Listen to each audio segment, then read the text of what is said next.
तो वही कुछ लोगों का मत ये रहता है कि गुरुजी आप इस उम्र में ये सब आप क्यों कर रहे हैं? जो आप बातें बोल रहे हैं अच्छी हैं, लेकिन कौन मानेगा? क्योंकि सब तो दुनिया की दौड़ में हैं।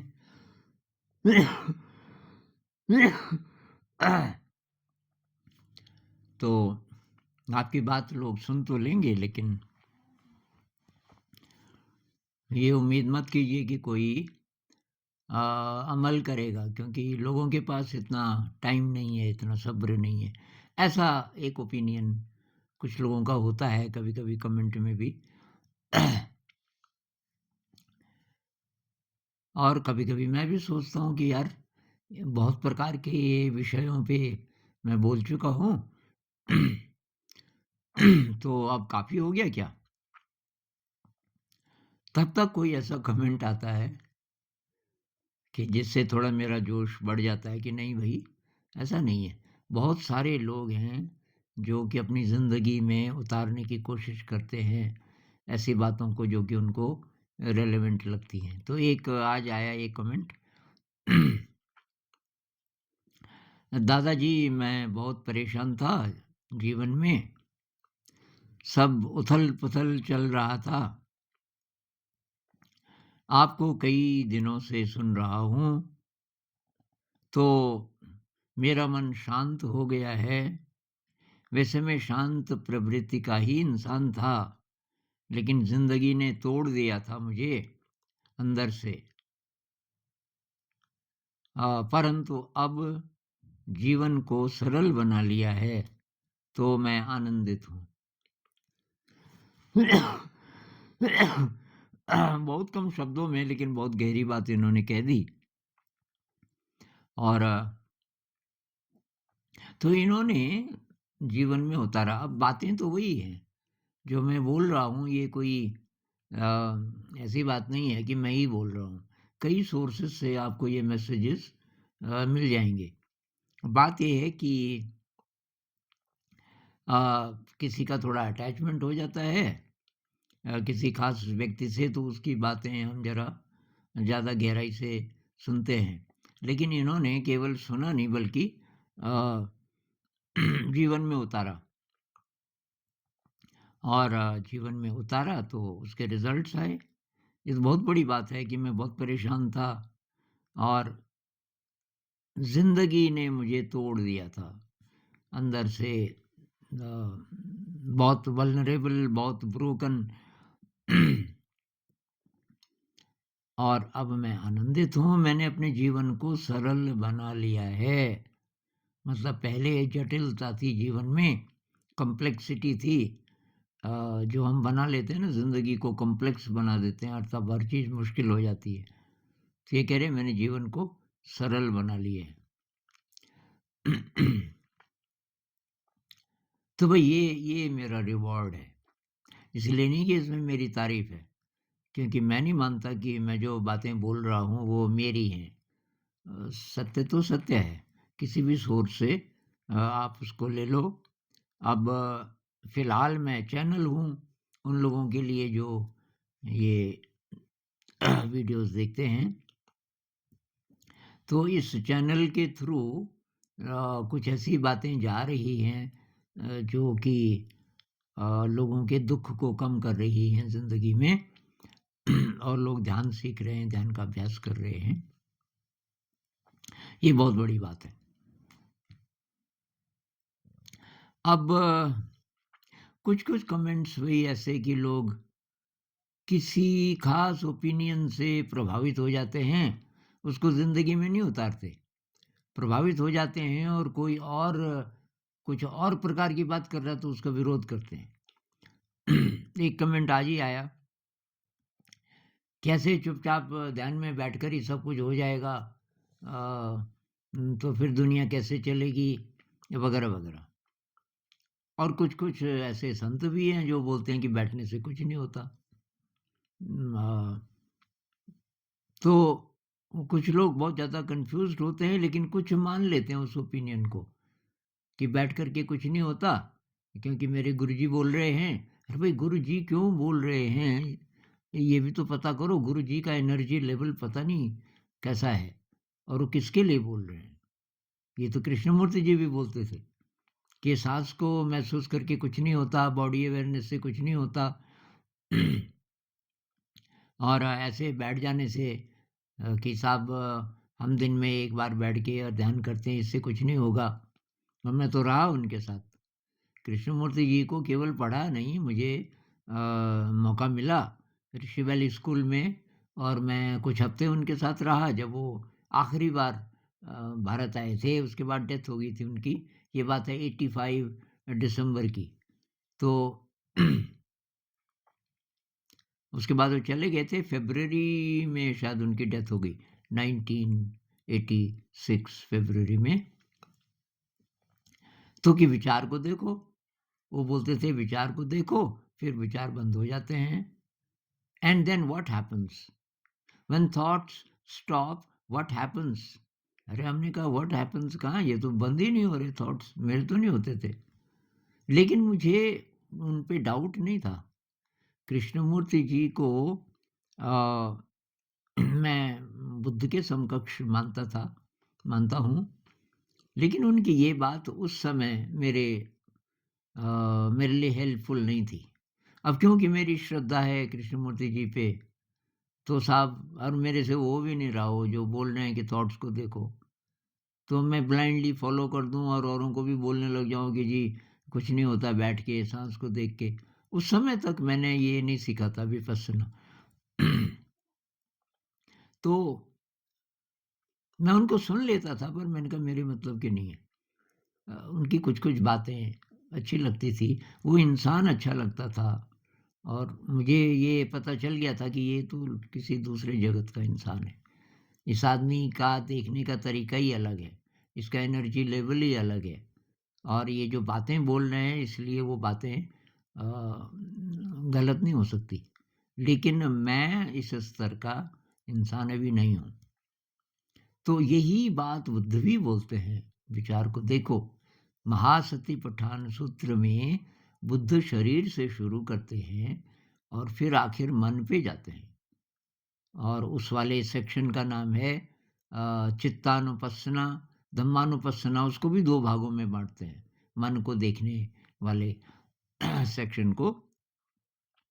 तो वो तब मुझे बहुत बाद में पता चला।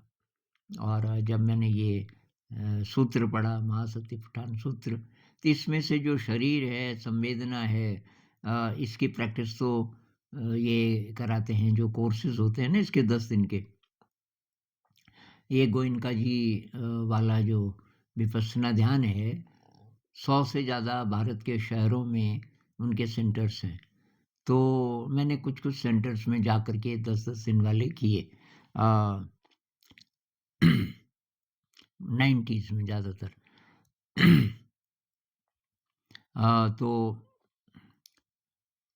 तो तब मुझे पता चला कि भई आम आदमी के लिए मतलब थोड़ा एनर्जी लेवल जिसका लो है, जैसे कि मेरा था, तो शुरुआत अगर हम शरीर से करें, तो उसकी प्रगति हो सकती है।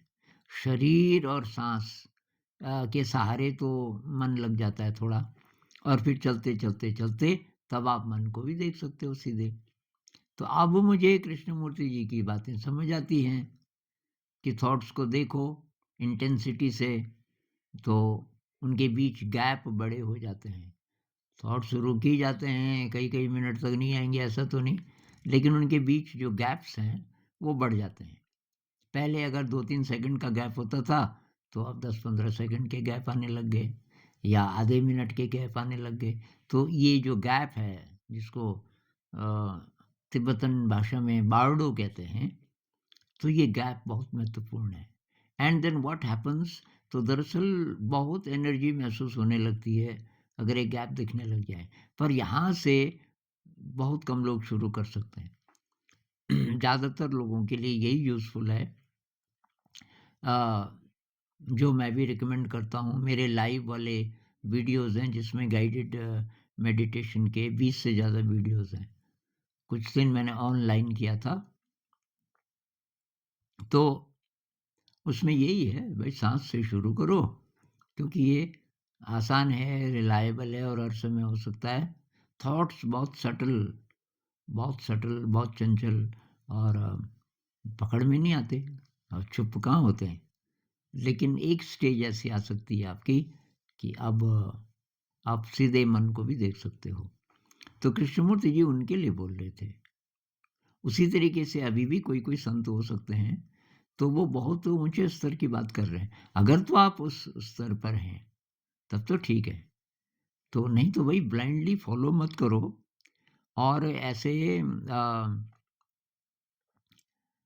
अ, ऐसी धारणा मत बना लो कि जो आपके गुरुजी की बात नहीं मानता, तो भई कितने प्रकार की ध्यान विधियाँ हैं, वो कहाँ से आई? शिव जी ने 112 प्रकार की ध्यान विधियों के बारे में बताया है। 112 विज्ञान भैरव तंत्र में। क्या ज़रूरत थी? वो भी यही बोलते थे, भई मन को देखो और कर्म करो। क्योंकि कोई-कोई बोलते हैं ना कि कर्म करो।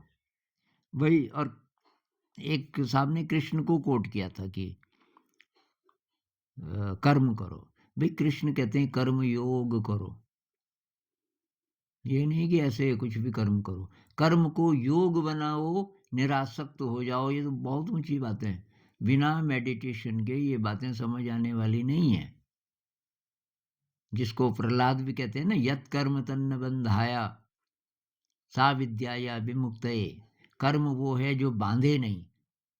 बाँधे का मतलब कैसे बाँधता है कर्म? कर्ता भाव से, मैं करने वाला हूँ, तो अहंकार आ गया ना। तो जब मैं खत्म हो जाए और तब आप कर्म कर रहे हो, तो उसको कर्मयोग बोलेंगे। कृष्ण तो ये बोल रहे हैं कि कुछ भी करो। अब अर्जुन तो वहाँ युद्ध कर रहे हैं ना, हम थोड़ी कर रहे हैं वो युद्ध। तो हमारे लिए क्या मीनिंग है उसका? हमारे लिए ये मीनिंग है कोई भी कर्म आप कर रहे हो, आप बर्तन साफ कर रहे हो, खाना बना रहे हो, कुछ भी कर रहे हो, तो ये वाला भाव नहीं कि मैं कर रहा हूँ, अहंकार नहीं। ख़ासकर सेवा का काम कर रहे हो तो उसमें अहंकार आ सकता है। या कोई भी ऐसा काम जो कि बहुत लोगों को दिख रहा है कि ये अच्छा कर रहे हो और तारीफ़ कर रहे हैं तो उसमें अहंकार आ सकता है। तो काम को ऐसे करो, आप हट जाओ उसमें से। आप मतलब आपका अहंकार। तो वो तो ये बोल रहे हैं। जो संत लोग बोलते हैं कर्म करो, ऐसा कोई संत होगा नहीं जो बोलेगा कि कर्म मत करो। कर्म तो करना ही पड़ता है। लेकिन वो ये कह रहे हैं कि निरासक्त, आसक्ति विहीन कर्म करो। अब ये बहुत गहरी बातें हैं, ये आपको ऊपर-ऊपर से समझ नहीं आएँगी। किसी भी गुरु को ब्लाइंडली भाई फ़ॉलो मत करो। एक और कमेंट भी था किसी का कि बहुत सारे हैं यूट्यूब पे तो। अब किसकी बात मानें? भई किसी की बात को आँखें बंद करके मत मानो। चाहे आप के मन में उसके लिए कितनी श्रद्धा हो, चाहे वो कितना प्रामाणिक हो, कितना पॉपुलर हो, कितना बड़ा माना जाता हो, आप ये देखो मेरे लिए ये बात यूज़फुल है कि नहीं है? कैसे पता चलेगा? जब ज़िंदगी में उतारोगे। जैसे ये भाई साहब हैं, इन्होंने ज़िंदगी में उतारी है, सीधी-सीधी बातें जो मैं बोलता हूँ। आपकी बातें कई दिनों से सुन रहा हूँ, तो मेरा मन शांत हो गया है। तो एक बात तो ये कि भई ऐसा मत करो कि अब इसकी भी सुन ली, उसकी भी सुन ली और कन्फ्यूज़्ड हो गए। तो पहले किसी एक को पकड़ लो, जिसके प्रति थोड़ा श्रद्धा है और देख लो छान-बीन करके उसकी कुछ बातों को जीवन में उतारो। अगर वो लगता है कि भई नहीं बातें तो अच्छी लगी थी लेकिन ये प्रैक्टिकल नहीं है, तो उसको छोड़ो, तब सुनो किसी और को। लेकिन अब इसको भी और उसको भी और कंट्राडिक्टरी भी है ना। ध्यान के बारे में लोगों के क्या विचार हैं? कुछ हफ्ते पहले किसी का आया था कि वो वाले गुरुजी तो कहते हैं कोई फ़ायदा नहीं है ऐसे चुपचाप बैठ के, इसकी बजाय आप खेलो, कूदो, कुछ काम करो, ऐसे चुपचाप बैठ के कुछ नहीं होता। आप बोलते हो कि रोज़ करो 7 माइनस 1 इक्वल्स 0। एक मैंने वीडियो बनाया था, 7 दिन का हफ्ता है, 1 दिन अगर नहीं करोगे ध्यान तो 0 हो गया। कंटिन्यूटी रोज़, तो आप ये बोलते हो। तो कौन सही है? भई कौन सही है जो आप आप इस पे प्रैक्टिकल कीजिए। अब जो बोलते हैं कि कोई ज़रूरत नहीं, वो तो आप पहले से कर ही रहे हो ना, ध्यान नहीं कर रहे हो। अब ये अलग बात है कि करो, तो कुछ हफ़्ते करके देख लो। कुछ हफ़्ते आप ये गाइडेड मेडिटेशन के मेरे वीडियोज़ हैं, वो कर लो। और वो कोई 10 मिनट का है, कोई 40 मिनट का है, कोई 40 से ज़्यादा का भी है। जितना टाइम आपके पास है, और देखो क्या रिज़ल्ट्स आते हैं। तो आप करोगे प्रैक्टिकल तभी तो पता चलेगा ना कि क्या होता है।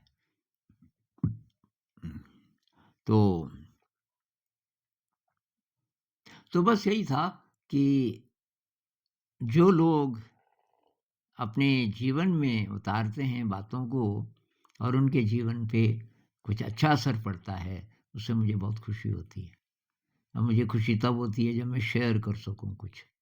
मेरे को जो चीज़ आती है, जिस चीज़ से मेरे को फ़ायदा हुआ, वो मैंने किसी को बताई और उसको भी फ़ायदा हुआ। उससे पता नहीं क्यों मुझे बहुत ज़्यादा खुशी होती है, और तब ये और करने का मन करता है। नमस्कार।